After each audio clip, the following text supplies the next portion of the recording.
nosotros Elena Guantes-Ros, directora general para Iberia y Latinoamérica de Candriam. Buenos días, Elena. un placer. Elenas, porque también está con nosotros Elena Armengot, Senior Sales de BNP Paribas Asset Management. Bienvenida. Bueno, muchas gracias, José Antonio. Y está también con nosotros de manera virtual Lorenzo González, director de ventas institucionales para Nordea España. Lorenzo, buenos días.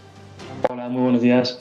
Bueno, sostenibilidad en el punto de mira. Yo comentaba antes en una publicidad que ha habido ya dos primeras emisiones, la de CaixaBank, la de Telefónica, que como el año pasado, que fue en ese caso el del gobierno, ha vuelto a poner la importancia de los criterios ESG, sobre todo por las tasas buenas en las que se consiguieron la emisión de Telefónica y de CaixaBank.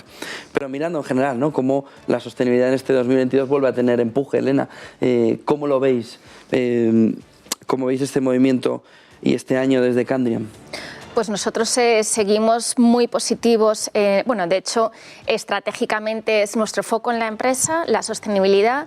El año pasado, en términos de flujos, tuvimos un año muy bueno donde superamos presupuestos, y el 90% de los flujos de la gestora totales, el 90% venían de fondos sostenibles, con lo cual todos los recursos, todos los esfuerzos y todo el foco está en sostenibilidad.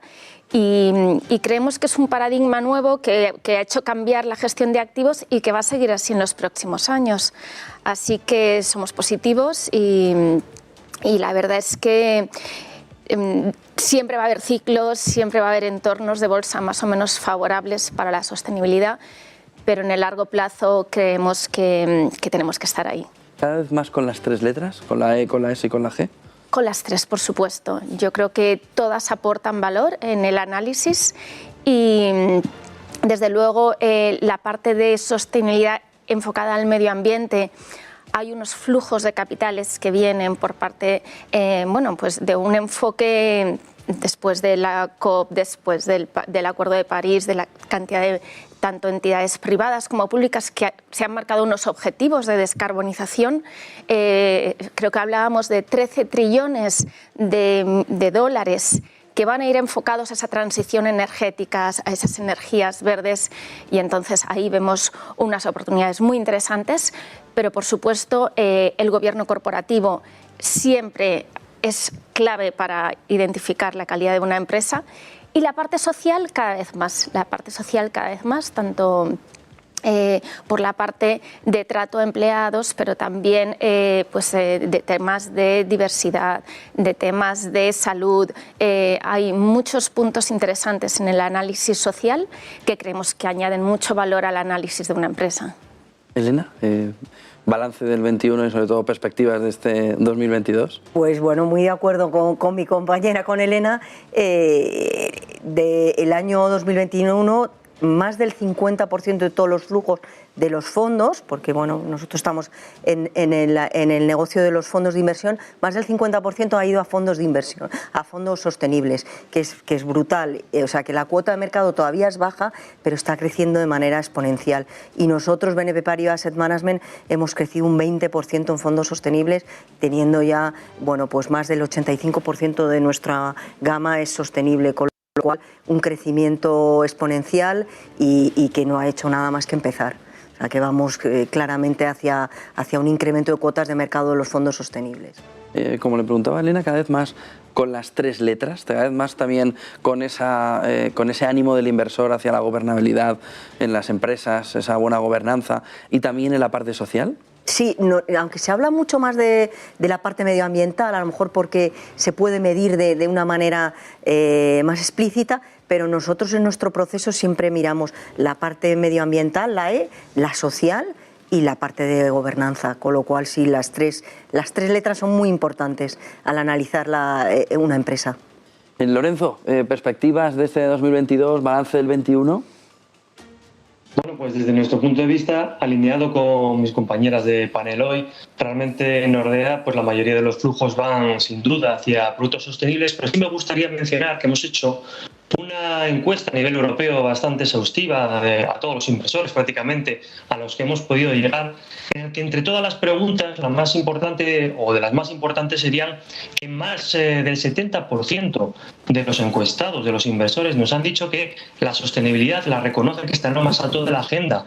Más del 70% nos ha dicho o reconoce que es una temática que hay que abordar, que creen que sus decisiones de inversión son importantes y que están al corriente de que pueden tener impacto, generar impacto con sus inversiones. Pero eso los inversores. Si miramos directamente lo que son ya las inversiones, al mismo tiempo, más del 70% de los encuestados se han manifestado directamente satisfechos. Han dicho que tienen inversiones sostenibles en los últimos 12 meses, que están satisfechos con la rentabilidad y que los quieren incrementar. Esto es muy importante porque, adicionalmente, con lo que estabas preguntando, si tenemos que decir, bueno, ¿y cuáles creéis que son los principales riesgos y oportunidades que hay en este ámbito en el largo plazo? Pues la gente, mayoritariamente de nuestra edad, viene a decir que el mayor riesgo, la mayor oportunidad al mismo tiempo es la parte climática. Sin embargo, la generación Z de los jóvenes de entre 13 y 23 años cambian este paradigma y dicen que más allá que el tema climático es la parte social la que les genera más duda y más oportunidades de cara a futuro. Por lo tanto, creemos que el futuro es interesante desde el punto de vista de inversores y desde el punto de vista de las inversiones. En cuanto a rentabilidad, siempre se pregunta también si ese largo plazo también se va viendo en el corto y en el medio plazo. Lorenzo, ¿se mantiene también o es clave también ver una rentabilidad positiva como se ha visto en los últimos años en las inversiones sostenibles? Por supuesto, es importante. Lo que pasa es que también tenemos que poner este contexto en matiz. El horizonte temporal siempre nos dice que si miramos en el corto plazo nos podemos encontrar con disrupción, como por ejemplo sería de la serie histórica, como en el 2020, cuando el sector energético, pues lógicamente los fondos sostenibles que están infraponderados normalmente en el sector energético lo hicieron muy bien, pero porque tuvimos un confinamiento que hizo que este sector tradicional se quedase detrás. Entonces los fondos sostenibles lo hicieron mejor, sobre todo por esta temática, por esta casuística. En el 2021 la situación cambió, se revertió. Otra vez con la apertura de las economías, la energía en este caso fue la que más empujó a lo que serían los índices y muchos fondos sostenibles se quedaron detrás. Quiero decir con esto que si atendemos a eventos puntuales cortoplacistas se puede dar lugar a una disrupción o podremos dar lugar a cierta volatilidad que no es cierta en una tendencia a largo plazo de inversiones sostenibles, que lo que te lleva es a buscar empresas que son más eficientes, empresas que tratan de adaptarse o que tienen la capacidad de adaptarse a lo que serían los entornos regulatorios cambiantes que estamos viviendo de una forma más óptima o más fácil o más ágil que las empresas tradicionales. Empresas que son capaces de canalizar los flujos de inversiones públicas, de inversiones privadas, de los inversores al final, de una forma más efectiva hacia realmente estos problemas que estábamos viendo. En resumen, empresas más eficientes, con menos costes, que al final lo que te hacen es posicionarse mejor que sus comparables. Así pues, en el muy largo plazo, la inversión sostenible creemos que tiene un sentido económico muy interesante. Rentabilidad, Elena, clave también y... Pues, bueno, totalmente de acuerdo con Lorenzo. No hay que, o sea, no se trata de inversión sostenible sí o no, cuál es más rentable. El año pasado, es verdad, por ejemplo, las energías fósiles tuvieron una rentabilidad descomunal, pero a largo plazo realmente, primero, una compañía, si no se la analiza toda la parte extrafinanciera, no se conoce bien a esa compañía, con lo cual se incurren unos riesgos brutales. Debemos analizar la parte ambiental, social y de buen gobierno, porque si no, además, los riesgos de ir contra la regulación va hacia una transición económica, energética, hacia un cuidado medioambiental, con lo cual todo esto forma parte de conocer a la compañía. Entonces, bueno, yo creo que sostenibilidad es imparable. A largo plazo, por supuesto, aporta rentabilidad, aunque hay años puntualmente que puede ser que no sea como ha sido el año el 2021. Aún así, Elena, por ejemplo, en China, esa parte de inversión sostenible ha servido, por ejemplo, también de manera defensiva a las carteras para excluir valores que Evergrande, por ejemplo, fuera de un índice de sostenibilidad ha sido un desastre para quien haya invertido en índice. Por supuesto, invertir de forma sostenible lo que buscas es evitar riesgos de fraudes, como ha sido Evergrande, pero sobre todo accidentes también medioambientales, casos de corrupción, casos de de no protección a tus empleados, que puede ser accidentes laborales. O sea, todo este tipo de eventos se tienen en cuenta a la hora de analizar una empresa o evitar invertir en este tipo de empresas. Pero yo creo que sobre todo cuando inviertes en fondos socialmente responsables lo que buscas es calidad y solidez en las empresas. Y entonces ha habido un momento en mercado en que la calidad ha tenido un precio muy elevado y donde cuando ha habido esta reapertura de mercados se ha ido a invertir en empresas que habían estado más castigadas y que se podían beneficiar de este entorno. Pero en el largo plazo las empresas que tienen esta calidad, que al final es donde están invirtiendo los fondos sostenibles, van a tener un mejor comportamiento y en momentos de caída y en momentos de crisis van a ser más resilientes y van a aguantar mucho mejor los entornos complicados de mercado. ¿Cómo medís en Candriam que esos objetivos de verdad se cumplan y que esos objetivos sostenibles de verdad estén en la selección? Pues mira, es verdad que utilizamos muchos recursos, muchas bases de datos externas, pero yo creo que la clave también es tener un equipo propio. Tenemos un equipo de 15 analistas que están analizando todos esos criterios de forma muy personalizada y con un contacto muy directo con las empresas. Yo creo que eso también es clave, ¿no? El diálogo activo con las empresas. Y luego, cada vez hay más datos para poder hacer ese reporting y esa transparencia y ese poder mostrarle a los inversores cómo estás posicionándote frente a un índice de referencia tradicional, ¿no?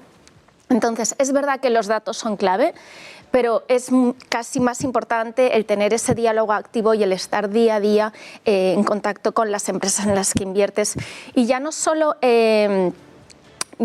para tener esos datos de transparencia, sino también para ayudar a las empresas en las que inviertes a mejorar sus procesos o a mejorar también su comunicación frente a los inversores para que ellas también puedan identificar, bueno, oye, este es mi punto flaco, voy a mejorarlo, pero también se lo voy a decir a mis inversores y a mis agentes de interés, ¿no? Para que ellos vean cuál es mi estrategia de sostenibilidad. Y entonces, bueno, yo creo que al final cada vez nuestros reportings son más exhaustivos y donde podemos identificar, bueno, pues, por ejemplo, a qué objetivos de sostenibilidad estamos enfocados, cómo está esta empresa frente a otra en términos de emisiones de carbono o de consumo de agua o de diversidad dentro de sus consejos. Hay muchísimos datos que podemos ofrecer al inversor y medir ese grado de sostenibilidad que tienen las carteras. Lorenzo, ¿cómo podéis medir también esa sostenibilidad en las carteras? Una de las grandes claves, ¿no? Sobre todo de cara, lo veremos más tarde, a la regulación y a esa necesidad de preguntar a mitad de año ya al inversor cómo quiere orientarse. Más que es una muy buena pregunta, más allá simplemente de medir lo que nosotros aplicamos, pues hombre, son unos criterios que son, te diría, los más comúnmente aceptados dentro del mercado, pero los llevamos a un nivel de profundidad muy exhaustivo, como por ejemplo, no solo medir, es también empezar directamente con una lista de exclusión sobre determinados sectores o actividades controvertidas que nos aseguramos que empresas que operan, por ejemplo, en determinadas producciones de armas o energía nuclear no van a estar en las carteras. También miramos que las empresas que vamos a invertir cumplan con todos los criterios y todas las normas internacionales, como por ejemplo la de derechos humanos, derechos laborales, etcétera, etcétera. Que proporcionan suficiente información sobre su negocio en todos los ámbitos para que podamos tener una mayor certidumbre sobre los riesgos materiales e inmateriales sostenibles a los que se pueden enfrentar y a los que se están enfrentando a día de hoy. Y eso que nos permite incorporarlo en los modelos de valoración. También tiene que ser empresas que realmente se dejen o que tengan la forma de actuar en el voto activo vía de las juntas de una forma fácil, accesible para los inversores y también que estén dispuestas a tener un diálogo, podríamos decir, de cierto activismo para ayudarles a mejorar en aquellos puntos en los que se estén quedando detrás. Este enfoque global que estamos aplicando, eso sería toda la gama de fondos, luego ya lo separaríamos en algunos que serían más exhaustivos con unas listas de restricción todavía mayores y buscando las mejores empresas de la clase en sus métricas, y otras que realmente vemos que un porcentaje de sus beneficios van alineados de una forma clara, objetiva y directa a mejorar alguna de las temáticas medioambientales o sociales. Es decir, todo este enfoque robusto es lo que nos hace realmente ver o identificar y excluir las empresas que no son sostenibles de las que lo son, y las que lo son, entender hasta dónde podemos llegar con ellas. Dejadme que vaya un momentito a la bolsa y sí, vamos a hablar perfecto. a Elena, que quedan 3 minutos para la apertura del mercado en el conjunto europeo. Vamos a intentar ver cómo va a abrir la bolsa aquí en España y en Europa en un día en el que las referencias americanas no las tenemos por el día de Martin Luther King. Hola Luz te ofrece la preapertura de la bolsa. Eva Villanueva, Bolsa de Madrid, cuéntanos cómo se ve la preapertura del mercado, bueno, escasos minutos de que empiece a cotizar las bolsas en el viejo continente. Pues muy buenos días, José Antonio. Vemos cómo los inversores están presentando signo alcista en lo que es los futuros de la bolsa europea. El IBEX 35 arriba un 0,65%. Los futuros del DAX también anticipan un porcentaje similar de subida, mientras que los del CAC 40 parisino, algo más moderados, se anotan aún así un 0,46%. Todo esto en una jornada en la que son múltiples las referencias a las que vamos a atender. Wall Street está cerrado por festivo, eso sí, con lo cual la ausencia del principal mercado del mundo siempre agudiza a la baja el ritmo y el número de movimientos en el mercado, pero entre los protagonistas vamos a ver a un mercado energético que sigue viendo como el gasoducto Yamal Europa, que normalmente envía gas ruso hacia el oeste de Europa, sigue fluyendo en dirección hacia Polonia por 28º día consecutivo, con lo cual sigue disparando los precios del gas. También muy importante, pendientes del sector farmacéutico y de lo que pueda pasar, porque esta mañana el director general de Pfizer ha declarado a la cadena de televisión francesa BFM que el coronavirus va a seguir circulando durante muchos años, pero que esta ola, la de este momento, debería ser la última que conlleve restricciones. Un anuncio que llega en un momento crucial cuando China, de hecho, se está preparando para cierres importantísimos de cara a ese año nuevo lunar y los cierres de ciudades llenadas por millones de ciudadanos para impedir que se propague el virus. También, como no, tenemos resultados empresariales. Renault acaba de anunciar que sus ventas mundiales del grupo han caído un 4,5% en medio de las difíciles condiciones del mercado, y señala, eso sí, que también que fabrica coches como Dacia y Lada, señala que la cartera de pedidos del grupo en Europa se ha duplicado en comparación con 2020 y asciende a más de 3 meses de ventas. También otro sector sobre el que hay que vigilar es el posible movimiento corporativo. Unilever sopesa aumentar la oferta por los activos de consumo de GlaxoSmithKline, una información de Bloomberg que llega justo apenas unas horas después de que Glaxo rechazase esa oferta de 68.370 millones de dólares. Hola Luz te ha ofrecido la preapertura de la bolsa. 9 de la mañana con esa mirada a cómo está abriendo el viejo continente, sus bolsas. Elena, nos quedábamos también por ver cómo esos criterios, esa importancia en las inversiones sostenibles a la hora de elegir, a la hora de seleccionar, como lo hacéis también desde BNP. Sí, pues nosotros no invertimos en ninguna compañía que no tenga un análisis ambiental, social y buen gobierno. Compramos los datos de proveedores externos, pero al final el ranking lo damos nosotros. Tenemos 27 analistas repartidos por todo el mundo. Y entonces, bueno, son los que nos dan el ranking. Al final miramos en torno a 37 métricas, vamos a comparar pues las energéticas con las energéticas y les vamos a dar un ranking final. Y estas métricas, a eso hemos cambiado mucho, nos vamos a fijar más en lo que han hecho las empresas, no lo que prometen que van a hacer. O sea, realmente ahora sí que estamos pidiendo a las empresas que ejecuten. Y bueno, y luego lo que te comentaba también, Elena, la política de voto, ¿no? No delegamos el voto, nosotros acudimos a las juntas y es una manera, y además nos agrupamos con otras gestoras para tener más poder, y es una manera de hacer cambiar a las empresas, que eso va a ser cada vez más importante. No solo el ranking ASG, sino el cambio, el poder que tenemos de cambiar. Agosto, cita clave en el año para los inversores. Habrá que preguntar ya en el perfilado si el inversor quiere ese perfil también sostenible. ¿Qué puede cambiar y cómo va a afectarle al inversor también esa pregunta en el perfilado? Bueno, yo creo que pueden cambiar cosas en el sentido de que no todos los inversores son conscientes de la oferta que tienen de inversión para poder invertir de una forma más social, más ecológica y poder contribuir a esa mejora en el cambio de las empresas, y la mayoría de las empresas cotizadas lo saben, están haciendo sus deberes, están haciendo un esfuerzo grande en tener una estrategia de sostenibilidad y en comunicar a mercado, ¿no? Entonces yo creo que esto va de menos a más, y los inversores son ya el inversor retail es el último agente del cambio y el que va a decir sí, quiero invertir de forma sostenible, con lo cual no solo habrá más oferta, que ya hay mucha de fondos sostenibles, sino que las empresas van a también hacer un esfuerzo en ser más sostenible, en comunicarlo y en tener una estrategia de sostenibilidad clara, con una hoja de ruta para reducir su huella de carbono, para tener unos empleados pues, en una situación mejor en términos de conciliación, de oportunidades, y yo creo que va a ser un punto positivo y que sí que va a contribuir a una mejora en el porcentaje de fondos sostenibles que va a haber en España, que todavía estamos muy atrás comparado con otros países europeos. Lorenzo. Nosotros, por hacer referencia al informe que mencioné en la primera pregunta a nivel europeo, hicimos esta pregunta a los inversores finales y dimos 3 preguntas relevantes. La primera es cómo se consideraban ellos, cuál era su principal fuente de información en lo que a sostenibilidad se refiere.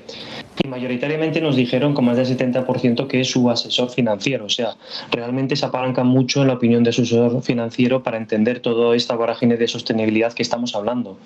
En segundo lugar, les preguntamos que cómo consideran que es el conocimiento de ese asesor financiero en el cual se apalancan para invertir, y abrumadoramente, más de un 97% consideran que bueno o muy bueno. Es decir, confían en ellos, les ven formados para poder abordar este nuevo reto que nos viene.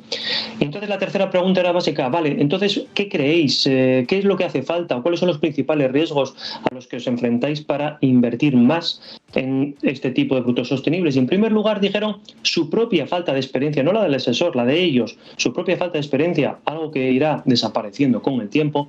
En segundo lugar, la falta de información, algo que las gestoras estamos fomentando, promocionando, desarrollando de una manera muy rápida, muy coherente, muy transparente y muy accesible para los inversores.